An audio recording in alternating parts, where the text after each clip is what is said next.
আসসালামু আলাইকুম প্রিয় দর্শক। অন্য মঞ্চের আলাপচারিতায় আপনাদের সকলকে আমন্ত্রণ জানাচ্ছি। অধ্যাপক ইউনূসের নিয়োগকর্তা বলে পরিচিত কিংস পার্টি এনসিপির শীর্ষ নেতারা রীতিমতো প্রতারিত বোধ করছেন। তারা মনে করছেন আমের দুধে মিশে যাওয়ায় আটি এখন কড়াগুলি খাচ্ছে।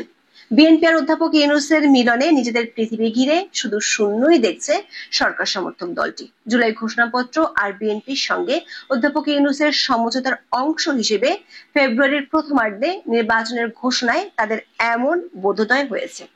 দলের ভেতরে ছড়িয়ে পড়েছে হতাশা, দেখা দিচ্ছে অন্তর্দ্বন্দ্ব আর অবিশ্বাস।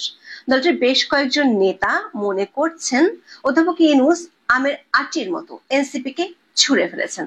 বিএনপির ইচ্ছে মতো দেওয়া হয়েছে জুলাই ঘোষণাপত্র, আবার আগের পরিকল্পনা বাদ দিয়ে নির্বাচনের মাধ্যমে চেষ্টা চলছে ক্ষমতা হস্তান্তরের। সেনাবাহিনীর সমর্থন রয়েছে এই প্রচেষ্টায়। সব মিলিয়ে এক রাজনৈতিক কানাগুলিতে ছেড়ে দেওয়া হয়েছে এনসিপি কে। ভেস্তে যাচ্ছে ডক্টর ইউনূসের ক্ষমতা দীর্ঘস্থায়ী করে কিংস পার্টিকে সংগঠিত করার কৌশল।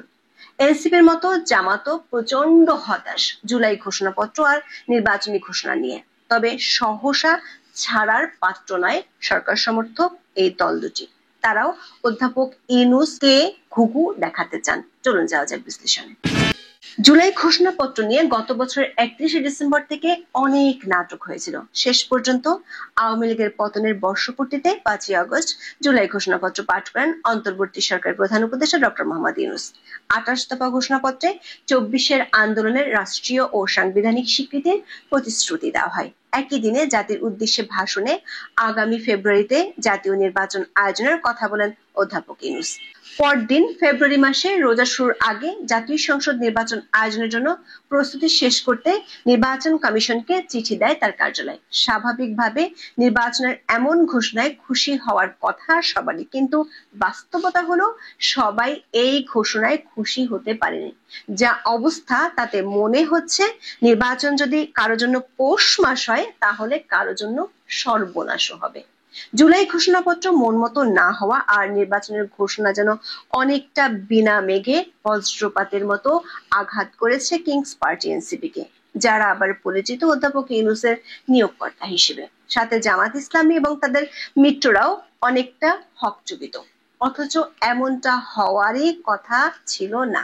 জুলাই ঘোষণাপত্রে এনসিপি ও জামাত সহ কয়েকটি দলের বেশ কয়েকটি সুপারিশ শেষ মুহূর্তে বাদ দেওয়ার বিষয়টি কয়েকটি সূত্র থেকে আমরা নিশ্চিত হয়েছি। দলগুলোর অভিযোগ চূড়ান্ত পর্যায়ে কেবল বিএনপির ইচ্ছাকেই প্রাধান্য দিয়েছেন ডক্টর মোহাম্মদ ইউনূস। এমনকি বিএনপির দাবি মেনে তাড়াহুড়ো করে 5ই আগস্ট রাতে জাতীয় নির্বাচনের স্পষ্ট রোডম্যাপ ঘোষণা করেন প্রধান উপদেষ্টা। এর মধ্য দিয়ে বিএনপির উপর তার আকস্মিক একক নির্ভরতা স্পষ্ট হয়ে উঠেছে। বিষয়টিকে এক ধরনের প্রতারণা হিসেবে দেখছে সরকারের মিত্র দলগুলো, যারা এতদিন অধ্যাপক ইউনূসকে নিঃশর্ত সমর্থন দিয়ে এসেছিলেন। বিশেষ করে এনসিপির বড় একটি অংশ মনে করছে তাদের প্রয়োজন ফুরিয়ে গেছে ডক্টর ইউনূসের কাছে। এমন অবস্থা তাদের জন্য রীতিমতো অস্তিত্বের সংকট তৈরি করেছে। এনসিপির এক সিনিয়র নেতা বলছেন, আম খাওয়ার পর আটিটি মানুষ ছুঁড়ে ফেলে দেয়, তেমনি এখন এনসিপি কে তাদের আমের আটির মতো মনে হচ্ছে। দর্শক, জুলাই ঘোষণাপত্র এবং নির্বাচন নিয়ে এনসিপি, জামাত এবং হেফাজতে ইসলামের প্রতিক্রিয়া থেকে তাদের হতাশা ও ক্ষোভের বিষয়টি পরিষ্কার। এনসিপি সদস্য সচিব আক্তার হোসেন মনে করছেন তাদের প্রস্তাবিত অনেক কিছু এই ঘোষণা থেকে বাদ দেওয়া হয়েছে। সবচেয়ে বড় বিষয় হলো এই ঘোষণাপত্রের কোনো আইনগত ভিত্তি নেই। সে কারণে দলটি মনে করছে ভবিষ্যতে এটি একটি কাগুজের বিষয় হিসেবেই থেকে যাবে। যদিও জুলাই ঘোষণাপত্রকে সংবিধানের 4র্থ তফসিলে অন্তর্ভুক্ত করার কথা বলা হয়েছে, কিন্তু সুপ্রিম কোর্টের সিনিয়র আইনজীবী ব্যারিস্টার শাহদিন মালিক মনে করেন এর কোনো আইনগত ভিত্তি নেই। তবে নির্বাচনের ঘোষণা সম্পর্কে কৌশলী প্রতিক্রিয়া দিয়েছে এনসিপি। দলটি মনে করে নির্বাচনের সময়সীমা নিয়ে সরকারের ঘোষণায় আপত্তি নেই, তবে এর আগে বিচার ও সংস্কারের দৃশ্যমান অগ্রগতি এবং মাঠ প্রশাসনের নিরপেক্ষতা নিশ্চিত করতে হবে। পাশাপাশি নিশ্চিত করতে হবে লেভেল প্লেইং ফিল্ড। একই মত জামাত ইসলামী। দর্শক, এনসিপির প্রকাশ্য সংবাদ সম্মেলনের অন্তরালে ছড়িয়ে পড়েছে ভয়াবহ গৃহদাহ। এর সঙ্গে যোগ হয়েছে কক্সবাজারের পিটার হাসির সঙ্গে গোপন বৈঠকের তথ্য ফাঁস হয়ে পড়ার পর 5 নেতাকে শোকজের ঘটনা। বিভিন্ন সূত্র থেকে আমরা নিশ্চিত হয়েছি হাসনাত সার্জিস সহ 5 নেতার কক্সবাজার মিশন সম্পর্কে দলের শীর্ষ নেতাদের সবাই জানতেন। তাদের সম্মতিতে জরুরি ভিত্তিতে সংক্ষিপ্ত সফরটিতে যান এনসিপির প্রতিনিধিরা। কথা ছিল বিকেলের মধ্যে আবার ঢাকায় ফিরে আসবেন, তবে ঘটনাটি ফাঁস হয়ে যাওয়ায় সবকিছু এলোমেলো হয়ে যায়। বিষয়টিকে সামাল দিতে নেতারা ঢাকায় না ফিরে হোটেল বদলে কক্সবাজারে অবস্থান করেন। তবে এনসিপির পক্ষ থেকে শোকজ করার ঘটনা তাদের হতভম্ব করেছে। এই ঘটনায় দলের মধ্যে তৈরি হয়েছে নানামুখী সন্দেহ আর অবিশ্বাস। একটি পক্ষ মনে করছে গা বাঁচাতে শীর্ষ পর্যায়ের সিদ্ধান্তে এই শোকজ করা হয়েছে। এর সঙ্গে সরকার ও গোয়েন্দা সংস্থাগুলোর যোগসূত্র থাকার আশঙ্কাও করছে তারা। এই অবিশ্বাস ও সন্দেহের প্রকাশ ঘটতে দেখা গেছে কক্সবাজারে যাওয়া 2 নেতার জবাবে। এমনকি জুলাই ঘোষণাপত্র নিয়ে তীব্র ক্ষোভও এসেছে শোকজের জবাবে। এনসিপির অন্যতম মুখ্য সংগঠক হাসনাত আব্দুল্লাহ শোকজ নোটিশের জবাবে লিখেছেন, ঘোষণাপত্র পাঠের অনুষ্ঠানে তিনি অংশ না নেওয়ার সিদ্ধান্ত আগেই নিয়েছিলেন। এর অর্থ হলো ঘোষণাপত্রে কি থাকছে সেটি আগেই জানা ছিল এনসিপি নেতাদের। তবে সেখানে নিজেদের পরিকল্পনার প্রতিফলন না থাকায় ক্ষুব্ধ হন হাসনাত। তিনি দাবি করেন ঘোষণাপত্রের খসড়ায় এমন কিছু বক্তব্য রয়েছে যা আন্দোলনের মূল চেতনার সঙ্গে সাংঘর্ষিক। সংবিধান সংস্কারের দায়িত্ব পরবর্তী নির্বাচিত সরকারের উপর ছেড়ে দেওয়ার বিষয়টি নিয়ে প্রশ্ন তোলেন হাসনাত। বলেন, শুরু থেকেই দাবি ছিল জনগণের ভোটে নির্বাচিত একটি গণপরিষদের মাধ্যমে নতুন সংবিধান তৈরি করতে হবে যা মৌলিক কাঠামো বদলাবে এবং ফ্যাসিবাদকে বিলোপ করবে। অর্থাৎ তাদের সুরক্ষা পরবর্তী সরকার আদৌ দেবে কি না তা নিয়ে প্রচন্ড সংশয়ে পড়েছেন এনসিপির এই নেতারা। হাসনাতের লিখিত জবাবে দলের শীর্ষ নেতাদের মধ্যে দূরত্ব ও দ্বন্দ্বের বিষয়টিও পরিষ্কার। তিনি লেখেন, 4 আগস্ট রাতে দলের আহ্বায়ক নাহিদ ইসলামের সঙ্গে যোগাযোগের চেষ্টা করেন, তবে তাকে না পেয়ে মুখ্য সমন্বয়ক নাসিরউদ্দিন পাটোয়ারীকে জানান তিনি তার স্কুল বন্ধুদের সঙ্গে 2 দিনের সফরে যাচ্ছেন। নাসিরউদ্দিন তখন নিশ্চিত করেন আহ্বায়ক বিষয়টি জেনেছেন এবং এতে কোনো আপত্তি নেই। দর্শক, এই চিঠি থেকে নাহিদের সঙ্গে হাসনাতের দূরত্বের বিষয়টি স্পষ্ট, আর সেই দূরত্বের মূল কারণ এই জুলাই ঘোষণাপত্র। কয়েকদিন আগে সেনা এপিসিতে গোপালগঞ্জ থেকে উদ্ধার পাওয়া হাসনাত আব্দুল্লাহ নতুন করে সেনাবাহিনীর ভূমিকা নিয়েও দ্বন্দ্বে পড়েছেন। শোকজের জবাবে তিনি অভিযোগ করেন সফরের প্রতিটি পদক্ষেপ, এমনকি বিমানবন্দরও তাদের ছবি ও ভিডিও তুলে রাষ্ট্রীয় গোয়েন্দা সংস্থা মিডিয়ার কাছে সরবরাহ করেছে। এরপরে কিছু মিডিয়া সেগুলোকে বিকৃত করে ক্রাইম মুভির মতো করে প্রচার করেছে। এনসিপিতে বিরোধের বিষয়টি স্পষ্ট করে হাসনাত আরো লেখেন, দলের উচিত ছিল এসব অপপ্রচারের বিরুদ্ধে সোচ্চার হওয়া, কিন্তু তার বদলে দল এমন এক ভাষায় শোকজ পাঠিয়েছে তা যেন অপপ্রচারকে বিশ্বাসযোগ্য করে তোলে। সূত্রগুলো বলছে, অধ্যাপক ইউনূসের নির্বাচনী ঘোষণায় এনসিপির সিনিয়র নেতারা এখন 3 ভাগে বিভক্ত হয়ে পড়েছে। আহ্বায়ক নাহিদ ইসলামের নেতৃত্বে এক পক্ষ চায় সরকারের কাছ থেকে সুবিধা নিয়ে নির্বাচনে অংশ নেওয়ার প্রস্তুতি নেওয়া, কিন্তু দলের 2 মুখ্য সমন্বয়কের নেতৃত্বে অন্য পক্ষটি চায় নির্বাচন বর্জনের ঘোষণা দিতে। দলের সদস্য সচিব আক্তার হোসেনের নেতৃত্বে তৃতীয় পক্ষটি নির্বাচনের অংশ নেওয়া দলগুলোর সাথে জোটবদ্ধ হয়ে নির্বাচন করতে পক্ষপাতী। 8 আগস্ট সকালে দলের 4 নেতা কক্সবাজার থেকে ঢাকায় আসলেও অন্য নেতাদের সাথে তারা কোনো বৈঠকই করেনি। এমনকি দলের 3 নেতা এখনো শোকজের জবাবই দেয়নি। তবে হাসনাতের মতো শোকজের জবাব দিয়েছেন নাসিরউদ্দিন পাটোয়ারী। তার বক্তব্যে পরিষ্কার, তিনি কক্সবাজার যাওয়ার বিষয়টি দলের আহ্বায়ক নাহিদ ইসলাম এবং সদস্য সচিব আক্তার হোসেনকে জানিয়েছিলেন। তাহলে প্রশ্ন ওঠে, শোকজ নোটিশে কি তাদের বিরুদ্ধে মিথ্যা অভিযোগ আনা হয়েছিল? যদি তাই হয় তাহলে সেটি কেন করলো নাহিদ ও আক্তার? পাটোয়ারী শোকজের জবাবে লিখেছেন, হাসনাতের কক্সবাজারে যাওয়ার পরিকল্পনার তথ্য তিনি আহ্বায়ক নাহিদ ইসলামকে জানান। একই রাতে তিনি সদস্য সচিব আক্তার হোসেনের সঙ্গে ফোনে যোগাযোগ করেন। এই সময় জানতে পারেন পরদিন 5 আগস্টের রাষ্ট্রীয় প্রোগ্রামে দল থেকে 3 জন প্রতিনিধি যাচ্ছেন এবং সেখানে তার কোনো কাজ নেই। দর্শক, খেয়াল করে দেখুন, জুলাই আন্দোলনের বর্ষপূর্তির অনুষ্ঠানে এনসিপির কর্মসূচি কি অথবা রাষ্ট্রীয় অনুষ্ঠানের দলে কারা যাবেন সেটি আগের রাতেও দলটির আহ্বায়ক কমিটির গুটি কয়েক নেতাই শুধু জানতেন। নাসিরুদ্দিন পাটোয়ারির মতো মুখ্য সমন্বয়কও সেটি আক্তার হোসেনকে ফোন করার পর জেনেছেন। এর অর্থ দাঁড়ায় ঘোষণাপত্র পাঠের মতো অনুষ্ঠানটি নিয়েও দলের একটি পক্ষ শেষ মুহূর্ত পর্যন্ত লুকোচুরি চালিয়ে গেছে। আর সেই অংশের বিরুদ্ধে ক্ষোভ পরিষ্কার নাসিরুদ্দিন পাটোয়ারির লিখিত জবাবে। তবে এই সফরটির উদ্দেশ্য যে শুধু ঘোরাঘুরি করাই ছিল না সেটিও পরিষ্কার করেন পাটোয়ারি। লেখেন, ঘুরতে গিয়েছিলাম, তবে এই ঘোরার লক্ষ্য ছিল রাজনীতির ভবিষ্যৎ দিক নির্দেশনা নিয়ে একান্তে চিন্তা ভাবনা করা। সাগরের পাড়ে বসে গভীরভাবে ভাবতে চেয়েছেন গণ অভ্যুত্থান, নাগরিক কমিটি, নাগরিক পার্টির কাঠামো, ভবিষ্যৎ গণপরিষদ এবং একটি নতুন গণতান্ত্রিক সংবিধানের রূপরেখা নিয়ে। কক্সবাজারে পিটার হাসের সঙ্গে দেখা হয়নি বলেও দাবি করেন পাটোয়ারি। সেই সঙ্গে শোকজের ঘটনায় ক্ষোভ চাপা না দিয়ে লেখেন, ঘুরতে গেলে দলের বিধিমালা লঙ্ঘন হয় এমন কোনো বার্তা তাকে কখনো দল থেকে দেয়া হয়নি। এখানে না থেমে তিনি লেখেন, অসভ্য জগতে সভ্যতার এক নিদর্শন হিসেবে তিনি এই শোকজের জবাব দিয়েছেন। একটি ইঙ্গিত দিয়ে শোকজের জবাবে শেষ করেন নাসিরুদ্দিন পাটোয়ারি। লেখেন, ঘুরতে যাওয়া অপরাধ নয়, কারণ ইতিহাস কেবল মিটিং এ নয়, অনেক সময় নির্জন চিন্তার ঘরে বা সাগরের পাড়েও জন্ম নেয়। প্রশ্ন হলো, সাগর পার থেকে এবার কোন ইতিহাসের ছক করছেন হাসনা সার্জিস পাটোয়ারিরা? সেই ইতিহাসের লেখনীতে সহায়ক শক্তি হিসেবে কারা থাকছেন? ঘোষণাপত্র এবং নির্বাচন নিয়ে জামাত ও হেফাজতের আপত্তিও কি এনসিপির এই অংশের সঙ্গে গিয়ে মিলবে বঙ্গোপসাগরের মোহনায়? এখন এ পর্যন্ত। সবাই ভালো থাকুন, সুস্থ থাকুন, নিরাপদে থাকুন। দেখা হবে আগামী পর্বে।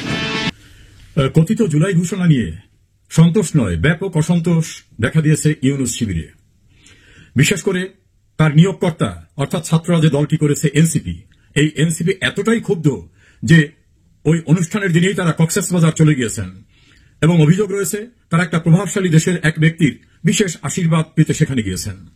অন্যদিকে তাদের পরামর্শদাতা অনলাইন অ্যাক্টিভিস্টরা বিদেশ থেকে সুনির্দিষ্ট কোনো পরামর্শ তাদের দিচ্ছেন না, তাদের প্রত্যাশা পূরণ হচ্ছে না। তাদের অভিযোগ, তারা চেয়েছিলেন সংবিধানকে ওই দিন স্থগিত ঘোষণা করা হবে এবং ওই দিন এমন একটা ডিক্লারেশন দেওয়া হবে যে এই ডিক্লারেশনের ডকুমেন্টটা এটাই অস্থায়ী সংবিধান হবে এবং ধীরে ধীরে তারা দলটাকে গুছিয়ে নেবেন। গুছিয়ে নেওয়ার পরে সামরিক শাসকরা যেভাবে রাজনৈতিক দল প্রতিষ্ঠিত করেছেন সেভাবে প্রতিষ্ঠিত করবেন, এভাবে অন্তত তারা দীর্ঘদিন ক্ষমতার মসনদে আরোহণ করবেন।